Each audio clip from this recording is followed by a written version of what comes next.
I love it. I love it. Because I'm here for one reason and one reason only. Is that Florida and America need 4 more years of President Donald Trump in the White House. It's on. And the road to victory runs right through Florida.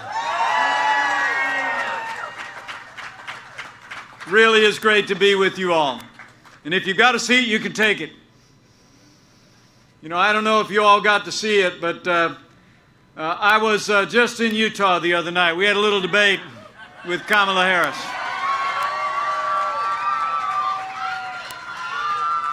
Some people think we did all right. But I want to be clear, from where I was sitting, that debate was not just a debate between 2 candidates for vice president. It was a debate between 2 visions for America. Joe Biden and Kamala Harris want higher taxes, open borders, socialized medicine. They want to abolish fossil fuels, use taxpayer funding to pay for abortion. They want to defund the police and pack the Supreme Court. President Donald Trump's vision for America is a little bit different. President Trump has rebuilt our military. We cut taxes. We rolled back regulation, unleashed American energy, secured our border, supported law enforcement, life and liberty, and the Constitution of the United States. You know, when you compare the Biden-Harris agenda with our agenda, the choice is clear. If you cherish faith and freedom and law and order and life, we need 4 more years of President Donald Trump in the White House.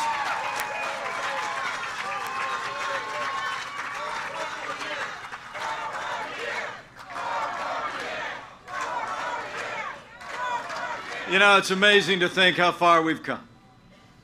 4 years ago, we inherited a military that had been hollowed out by devastating budget cuts, an economy struggling to break out of the worst recession, or the worst recovery since the Great Depression.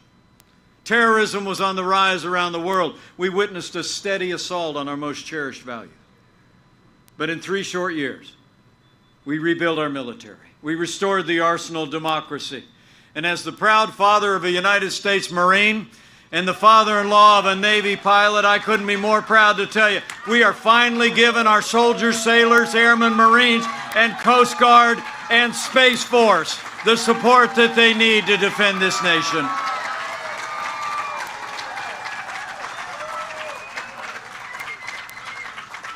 And that's just what we've done. We've stood strong for freedom. Our armed forces have defended this nation. We stood with our allies and stood up to our enemies. And under President Donald Trump, we have stood for freedom across this hemisphere, for all the freedom-loving people. Under President Trump's leadership, the United States was the first nation on earth to recognize President Juan Guaido as the only legitimate president of Venezuela. And under this president, America has been clear. Maduro must go, and America will stand with the people of Venezuela until their libertad is restored.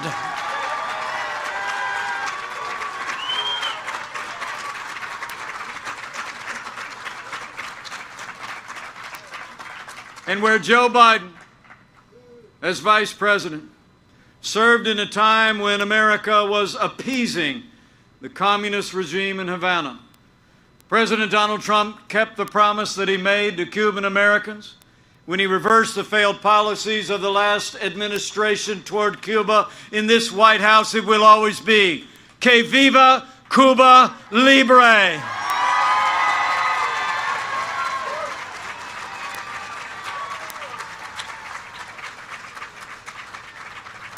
So we've stood with those who serve, and we've stood for freedom in this hemisphere of freedom.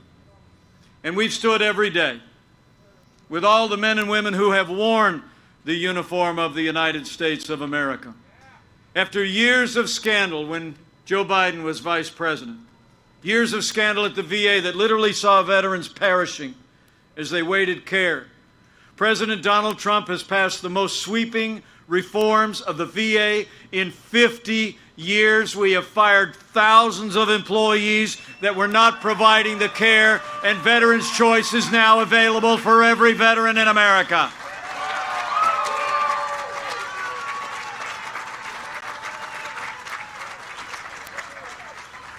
And I have to tell you, I can see already that there are some heroes in our midst. If you're able, if you wore the uniform of the United States, would you mind either standing or raising your hand and giving us a chance to say thank you one more time for your service to America? Thank you for your service. Thank you. Thank you for your service. So we didn't just rebuild our military.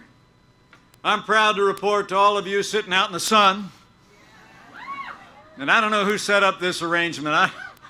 I'd be happy to be out in the sun too. I'm ready to take the heat to drive a victory on November 3rd.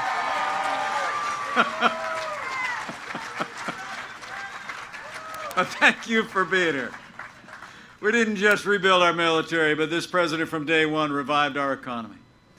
In our first 3 years, we turned this economy around.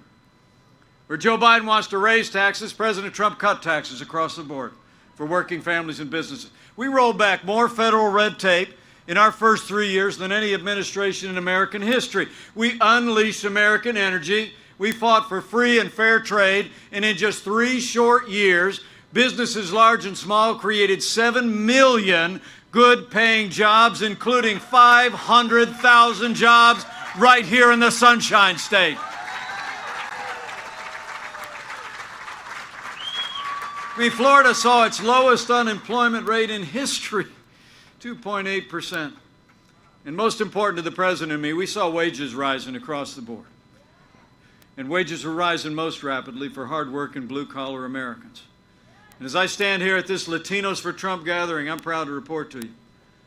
Under this president's leadership, in those first 3 years, we achieved the lowest unemployment ever recorded for Hispanic Americans. Latinos are for Trump because Trump has been a champion of jobs and opportunity for Latino Americans.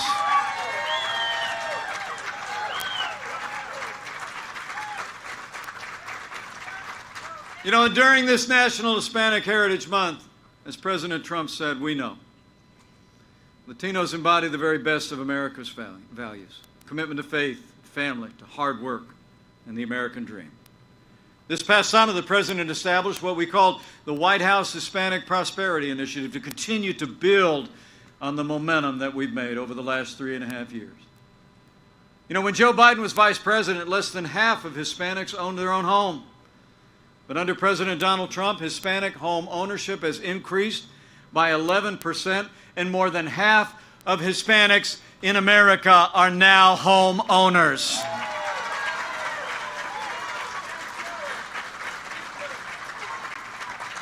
We've also created nearly 9,000 opportunity zones all across America that are lifting many minorities out of poverty.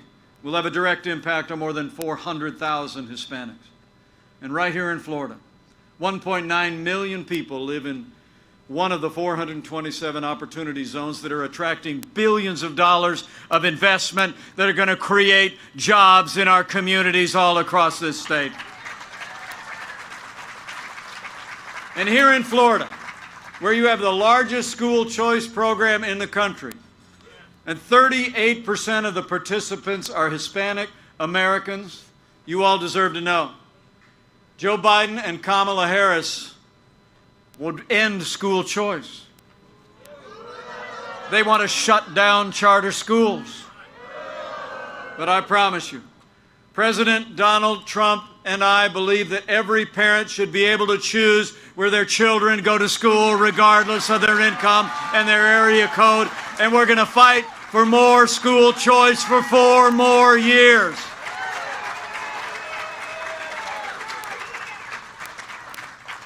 And the results have been incredible. In our first 3 years, Hispanics enjoyed record high graduation rates across the country and record low poverty rates. In fact, since 2016, more than 1 million Hispanic children have been lifted out of poverty. And nearly half of the jobs that were created in our first 3 years went to Hispanic Americans. That's what we call promises made and promises kept.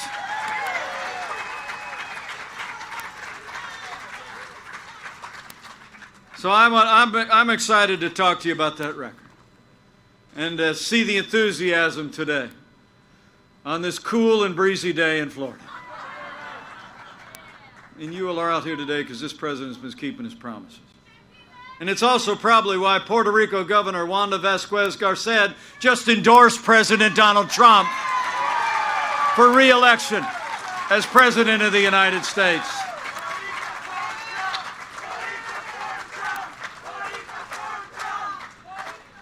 This week, the governor of Puerto Rico asked people in that territory to vote for the person who's been there for Puerto Rico in its most difficult moments. And she said very plainly, it is Donald Trump. She thanked the president for rebuilding Puerto Rico, not just with words, but with actions. And she said, thanks to the president's leadership, pharmaceutical manufacturing is coming back to the island. China is fired and Puerto Rico is hired.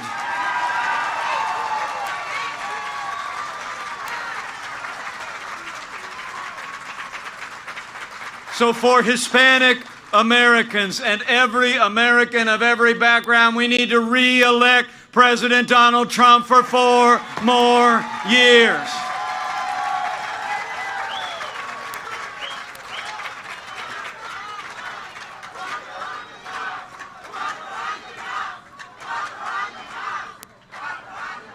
We've stood for our national defense. We've delivered on jobs in those first 3 years.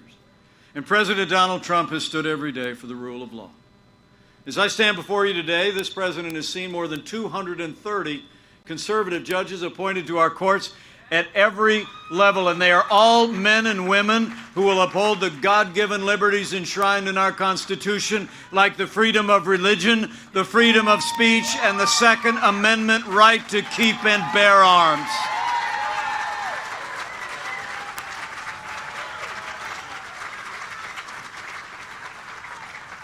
Now, last month, as a nation, we paused to honor the life and service of the late Justice Ruth Bader Ginsburg.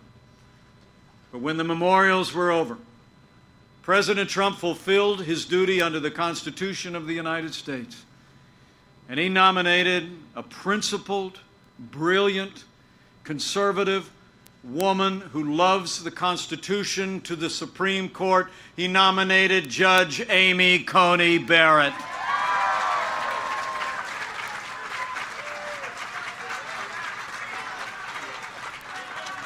And I got to tell you, well, let me make you a promise. After the Senate gets done advising and consenting, we're going to fill that seat.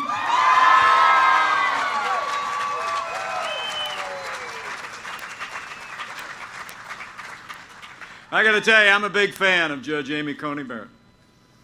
And not just because she's from Indiana, but because she is truly a remarkable person. And she deserves a dignified hearing, a dignified and respectful hearing in the United States Senate. But men and women, we have reason to be concerned. You all remember when she was concerned to the Court of Appeals just 2 short years ago, the Democrat chairman of the Judiciary Committee criticized her Catholic faith.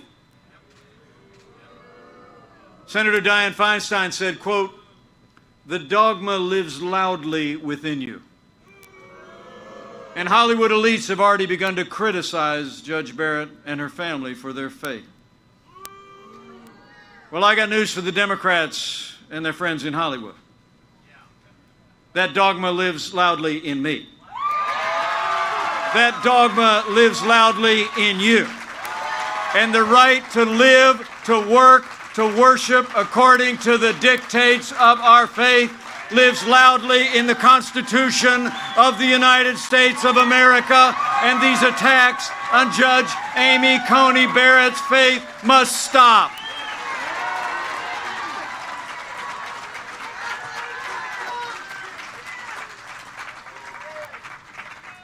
So the Senate has a job to do, and they'll be about it next week. But I thank you for your strong support. And I want to thank both of the great senators from the state of Florida who have been there every step of the way. So President Donald Trump has stood every day for the rule of law.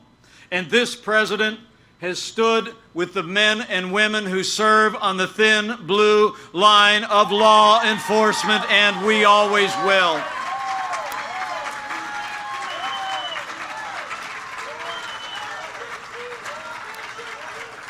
Now, you all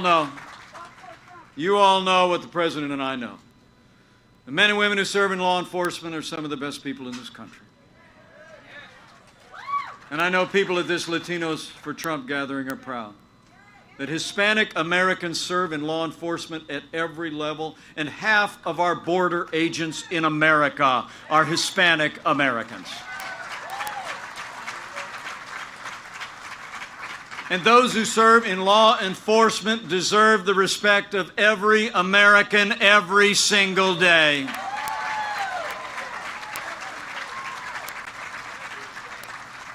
Now, the President and I will always support the right of Americans to peaceful protest. It's enshrined in our Constitution. But rioting and looting is not peaceful protest. Burning businesses is not free speech.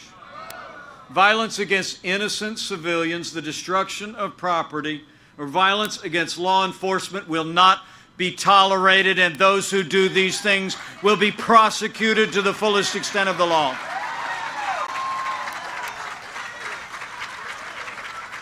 Now, for months, all Joe Biden talked about was peaceful protesters as the American people watched businesses and cities around the country literally burn to the ground. I had a guest at the debate last week, Flora Westbrook. She started a business in Minneapolis 35 years ago. She served the African American community with great pride. She told me the story about how just 2 days after the killing of George Floyd, she watched as the protesters were closer and closer and closer to her business until the night they burned her out. But I spoke to Flora again yesterday. She's back home in Minneapolis. And I told her, America is with you, Flora, and we are going to rebuild bigger and better than ever before.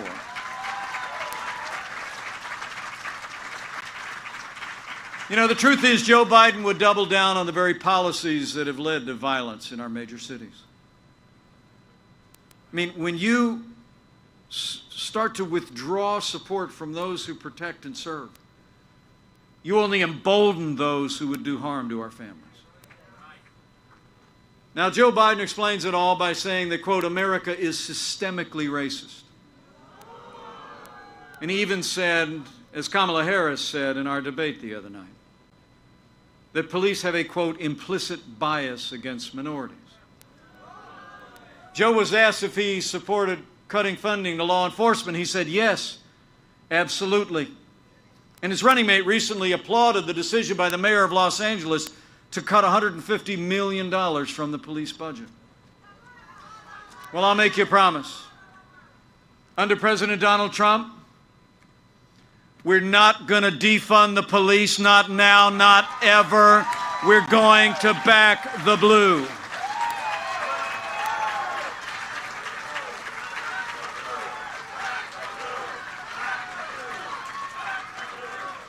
I mean, President Trump and I know what you all know. We don't have to choose between supporting law enforcement and supporting our African American neighbors, our Hispanic American neighbors, or any of the families that live in our major cities. We have done both for the last 3.5 years, and we're going to keep doing both for 4 more years. We're going to have law and order in every city for every American, regardless of race or creed or color. So help me God.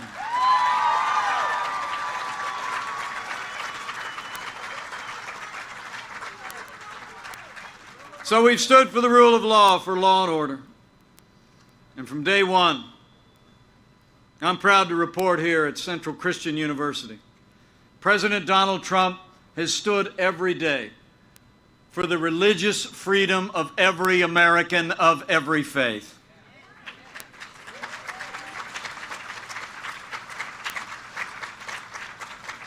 From early on in this administration, our president has reaffirmed our commitment to our first freedom.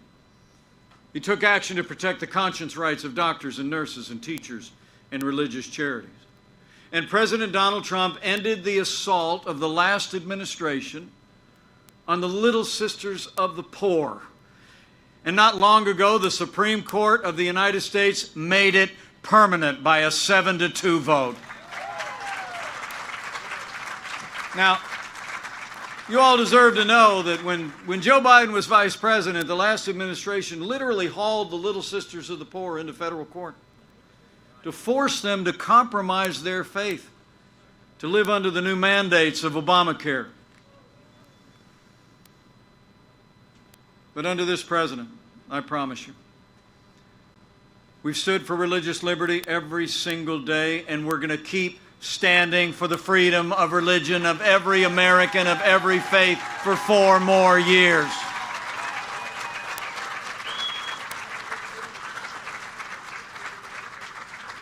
And as we speak about our values, I can't tell you how proud I am to serve as vice president to a president who stands without apology for the sanctity of human life.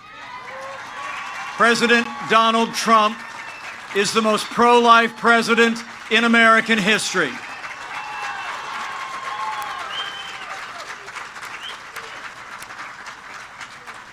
So we've rebuilt our military, revived our economy, stood for law and order, our liberties and life. And in 3 short years, with the strong support of Latinos for Trump, we made America great again. It's true. And then the coronavirus struck from China. But I'm here to tell you, when there were just 5 cases of the coronavirus in the United States in late January, President Donald Trump did what no other American president had ever done when he suspended all travel from China, the 2nd largest economy in the world. He put the health of America first. Now, Joe Biden said that was, quote, hysterical and xenophobic. He actually wrote an editorial in January that said that suspending travel would actually make things worse. But I can tell you, as head of the White House Coronavirus Task Force, President Trump's decisive leadership saved untold American lives, and it gave us time to stand up the largest national mobilization since World War II. It's the truth. We reinvented testing. More than 120 million tests done so far. We saw to the manufacture and delivery of hundreds of millions of medical supplies to our incredible doctors and nurses. We're developing medicines that are literally saving lives. And we're on track today. With 5 different companies in phase 3 clinical trials, we are on track today to have the first safe and effective coronavirus vaccine before the end of this year, with tens of millions of doses ready to go. And let me say on behalf of the President and the First Lady, how moved we've all been by the outpouring of concern and prayers for our first family over the past week. I spoke to the President this morning before I came to Florida. And I can tell you, he and the First Lady are doing just great.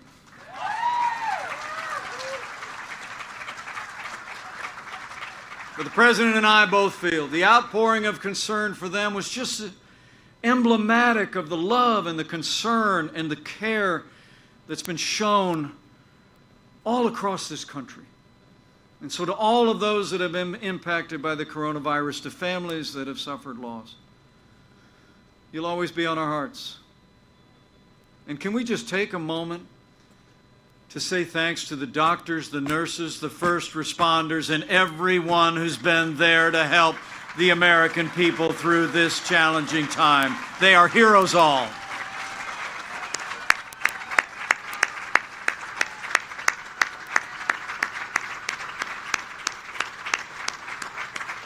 Incredible people. With their help, with your help, we're slowing the spread. We're protecting the vulnerable. We'll keep saving lives. And we're opening up America again. You know, with that strong foundation that President Trump poured in those first 3 years with the unprecedented economic recovery support for families and businesses, just in the last 5 months alone, after having lost 22 million jobs at the height of this pandemic, we've already seen 11.5 million Americans go back to work, including 631,000 people right here in Florida. We're opening up America. And we're opening up America's schools. I'm proud to report to you that school teacher I married 35 years ago is already back in the classroom. And just a few weeks ago, we announced that literally we're distributing 100 million rapid tests to school nurses and school systems around the country so we can get our kids back in the classroom and keep them back in the classroom safe and sound. Let me just say, after a challenging summer here in the Sunshine State, because of the cooperation of this people of the state, you've made incredible progress. But I want to say from my heart, none of that would have been possible without the strong, compassionate, and steady leadership of Governor Ron DeSantis. Would you join me in thanking Governor Ron DeSantis for his great leadership of this state? So we've gone through a time of testing, but in 24 days, we're coming to a time for choosing. And that's what brought me here today. The choice in this election has never been clearer, and the stakes have never been higher. It's amazing to think in the middle of a global pandemic, Joe Biden wants to raise taxes by $4 trillion. President Trump, we not only cut taxes in our first 3 years, we're going to cut taxes on middle-class Americans for the next 4 years. Joe Biden wants to bury our economy under an avalanche of red tape. He had to be reminded in that last debate that he supports the Green New Deal. In fact, he wants to put us back in the Paris Climate Accord. President Donald Trump, he took us out of the Paris Climate Accord. He put the jobs and prosperity of America first. We cut more red tape than any administration in history, and we're going to keep on chopping for 4 more years. And Joe Biden's for open borders and sanctuary cities. President Donald Trump, we've made record investments in border security. We've supported our Customs and Border Patrol as never before. We've already built more than 300 miles of our border wall, and with 4 more years, we're going to fix this broken immigration system once and for all. We're going to do it. When it comes to trade, the contrast couldn't be more clear as well. You know, out in the heartland, we saw the impact of NAFTA up close and personal. I mean, did you know in the 25 years since NAFTA was signed into law, we saw 60,000 factories close across this country? When Joe Biden was vice president, and for all those years in the Senate, he never lifted a finger to renegotiate it or fix it. But thanks to the man who wrote The Art of the Deal, Americans got a better deal. NAFTA is gone, and the U.S.-Mexico-Canada agreement is here. And it's a win for Florida and a win for America. And where Joe Biden has been a cheerleader for communist China every day. President Donald Trump put China on notice on day one and said the era of economic surrender is over, and we will continue to stand strong until China opens their markets to U.S. goods and agriculture and respects the private property rights of every American.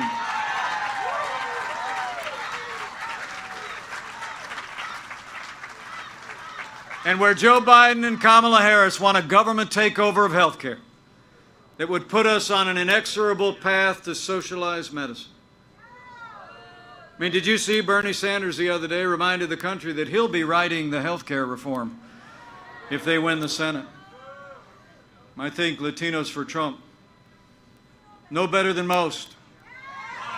We can reform our health care system, we can protect pre-existing conditions, and we can make sure that America will never be a socialist country.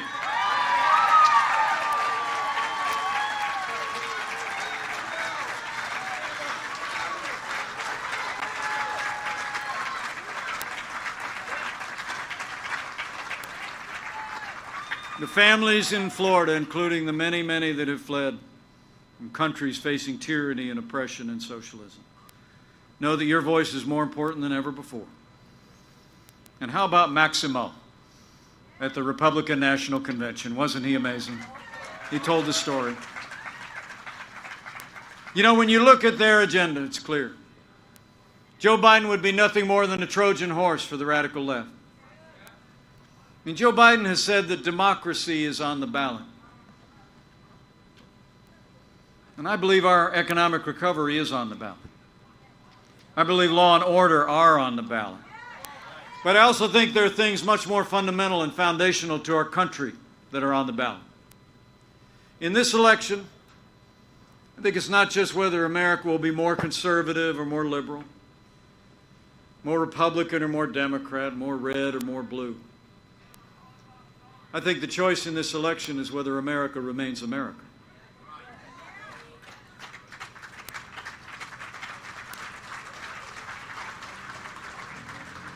It's whether we allow Joe Biden and Kamala Harris to steer our nation on a path of more government and less freedom, the path to socialism and decline, or whether we'll renew our commitment as a nation to the path of freedom, personal responsibility, and a boundless American future. So men and women, for our freedom, and for all the ideals that have always made America great, we need to decide right here and right now that Joe Biden will never be President of the United States of America. We're going to re-elect President Donald Trump for 4 more years.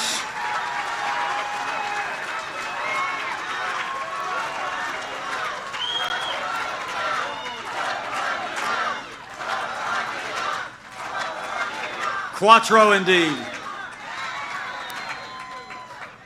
So I need you to tell your neighbors and friends what 4 more years means. They'd say, I ran into Mike. I was sitting in the sun. And he told me to tell you, 4 more years means more jobs. 4 more years means more judges. 4 more years means more support for our troops and our cops. And you tell them I said it's going to take at least 4 more years to drain that swamp.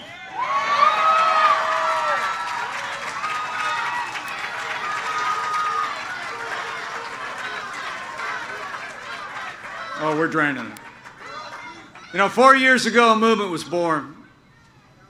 A movement of everyday Americans from every walk of life. Here in Florida, you believe we could be strong again. You believe we could be prosperous again. You said yes to President Donald Trump in 2016, and I don't know Florida's going to say yes to 4 more years of President Donald Trump on November 3rd, 2020.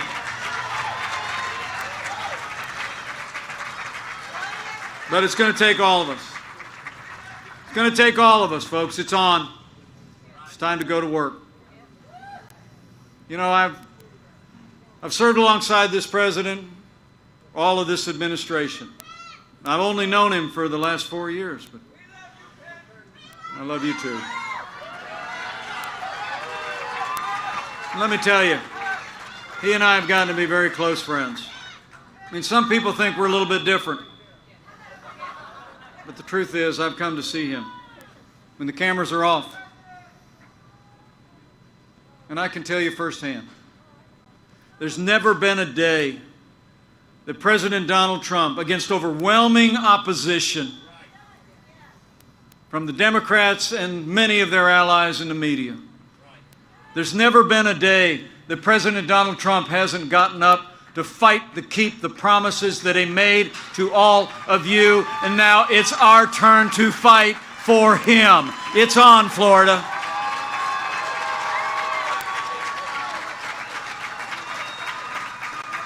So I need you to bring this passion. Bring all your enthusiasm. Keep voicing your support. Tell your neighbors and friends all across the Sunshine State and all across America. And tell all the Latinos for Trump why we need this president and all he's done for us. Talk to people at work, at worship. Go out and tell the story. You know, I honestly believe 4 years ago, when all the polls were saying things were going to go a different way, that the American people were talking to one another. You know, the most powerful media in this country is now and always has been word of mouth. And so I want you to remember that there's nothing more powerful than when someone who knows you and respects you hears from you about an issue that you think is important for them and their family and this state and this nation. So let your voice be heard. And when you speak to your neighbors and friends, I'd encourage you to have faith. Have faith in the American people. You know, I really do believe a careful study of American history proves that every time the American people have been given a clear choice between more freedom or less freedom, the American people choose more freedom every single time. So talk to your neighbors and friends and tell them freedom's on the line and our future of freedom in America. And finally, I'd also encourage you in the 24 days that we have between now and Election Day, standing here at this great Christian university, if you're inclined to bow the head or bend the knee from time to time, I encourage you to do that too. You know, as President Trump often says, this is a nation of faith. You know, the sweetest words the President and I ever hear is traveling all across this country when people will reach out and say, I'm praying for you. We hear it a lot.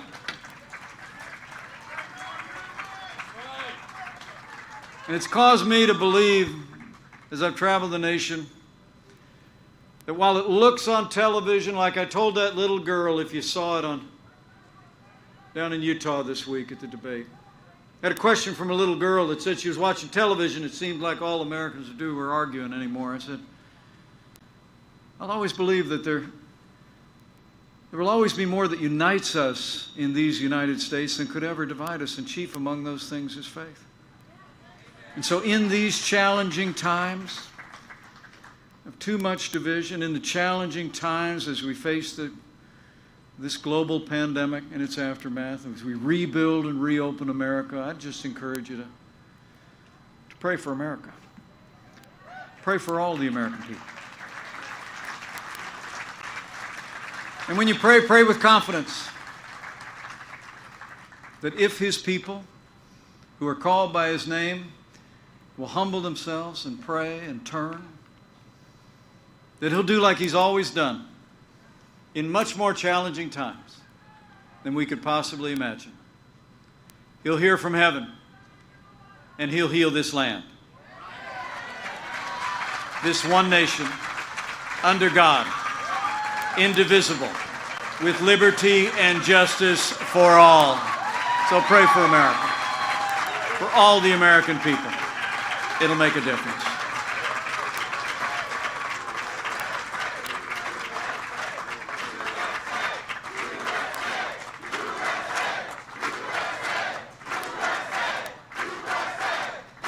So I want to thank you for coming out today.